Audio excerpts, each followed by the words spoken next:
விதி வழக்கமாக தேர்தல் வாக்குப்பதிவில் கடைசி நிலவரத்தை தலைமை தேர்தல் அதிகாரி அறிவித்த பின்னர் மறுநாள் காலையில் அந்த வாக்குப்பதிவு சதவீதமானது அதிகரிப்பதுதான் வழக்கம்.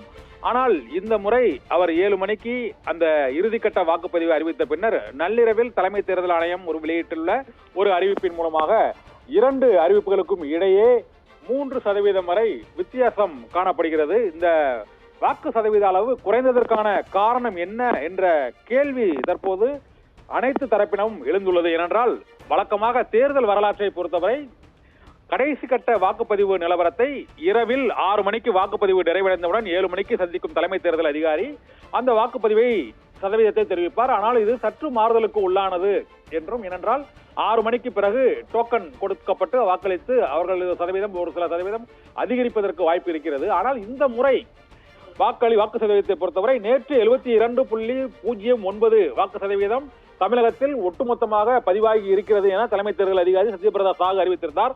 அதன் பின்னர் நள்ளிரவு 12 மணிக்கு வெளியிடப்பட்ட இறுதிக்கட்ட வாக்குப்பதிவில் 69.46% வாக்குகள் தான் பதிவாகி இருக்கிறது. 3.5% வாக்குகள் குறைவாக பதிவாகி இருக்கிறது என்ற தகவல் வெளியானது.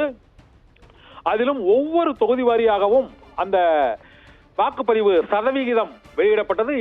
இரவில் வெளியிடப்பட்டதற்கும் நள்ளிரவில் வெளியிடப்பட்டதற்கும் இடையே வேறுபாடு இருக்கிறது. அதில் மத்திய சென்னையை பொறுத்தவரை 53.91% வாக்குகள் தான் பதிவாகி இருக்கிறது. தமிழகத்திலேயே மிக குறைவான வாக்குப்பதிவு மத்திய சென்னை தொகுதியில் தான் பதிவாகி இருக்கிறது என்ற அறிவிப்பு வெளியாகி இருக்கிறது. அதன்படி 53.91% வாக்குகள் மட்டுமே பதிவாகி இருந்தது. ஆனால் 7 மணி நிலவரப்படி நேற்று அறிவித்த மத்திய சென்னை வாக்குப்பதிவு 67.35% வாக்குகள் பதிவாகி இருப்பதாக இரவு 7 மணியில் கடைசி கட்ட வாக்குப்பதிவு நிலவரத்தில் அறிவிக்கப்பட்டிருந்தது. ஆனால் 10%க்கும் அதிகமாக 13% வரை அங்கு மத்திய சென்னையில் வாக்குப்பதிவு குறைந்திருக்கிறது. 53.91% வாக்குகள் பதிவாகி இருப்பதாக அறிவிக்கப்பட்டிருக்கிறது. அதிகபட்ச வாக்கு சதவீதத்தை பொறுத்தவரை தர்மபுரியில் 81.48% வாக்குகள் பதிவாகி இருப்பதாக நள்ளிரவில் வெளியான அந்த வாக்குப்பதிவு சதவீதத்தில் வெளியாகி இருக்கிறது. தர்மபுரி தொகுதியில் மட்டுமே அங்கு 81% வாக்குகள் பதிவாகி இருப்பதாக அறிவிக்கப்பட்டிருக்கிறது. ஆனால் நேற்று 7 மணி அளவில் வெளியிடப்பட்ட தர்மபுரி தொகுதியின் வாக்கு சதவீதம் 75.44%. அதைவிட அதிகமாக கள்ளக்குறிச்சியில் 75.67%. ஆனால் இரவில் வெளியிடப்பட்டதில் தர்மபுரியில் 81.48%, கள்ளக்குறிச்சியில் 79.25% வாக்குகள், அதாவது 7 மணிக்கு வெளியிடப்பட்டதை விட 4% அதிகமான வாக்குகள் பதிவாகி இருப்பதாக அறிவிக்கப்பட்டிருக்கிறது. வழக்கமாக தேர்தல் வாக்குப்பதிவில் மறுநாள் காலையில் பார்த்தோம் என்றால் நேற்று 72 என்றால் இன்று 73-74%. ஆனால் நேற்று 72% என்ற வாக்குப்பதிவு சதவீதத்தை அறிவித்துவிட்டு காலையில் 69.46% வாக்குகள் பதிவானதற்கு என்ன காரணம் என்ற கேள்வி, சந்தேகம் பொதுவாக மக்களிடையே எழுந்திருக்கிறது.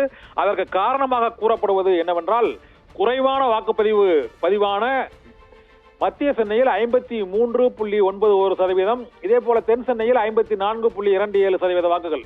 ஆனால் அதிகபட்சமாக வாக்குகள் பதிவான கள்ளக்குறிச்சி மற்றும் தர்மபுரியில் 81.48% தர்மபுரியிலும், கள்ளக்குறிச்சியில் 79.25%, இதே போல பெரம்பலூரில் அதிகபட்சமாக 75.3% மற்றும் திருவண்ணாமலையில் 76.47%.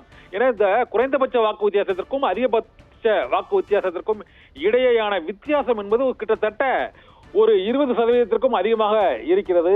இந்த 30% வாக்கு வித்தியாசம் பல்வேறு தொகுதிகளில் இருக்கக்கூடிய சூழ்நிலையில் அதிகபட்ச வாக்கு வித்தியாசத்திற்கும் குறைந்தபட்ச வாக்கு வித்தியாசத்திற்கும் இடையே ஒரு 30% வேறுபாடு இடைவெளி இருப்பதால் இந்த வாக்கு சதவீதம், ஒட்டுமொத்த சராசரி வாக்கு சதவீதம் குறைந்திருப்பதாகவும் தேர்தல் புள்ளி விவர நிபுணர்கள் தெரிவிக்கிறார்கள். ரித்தி.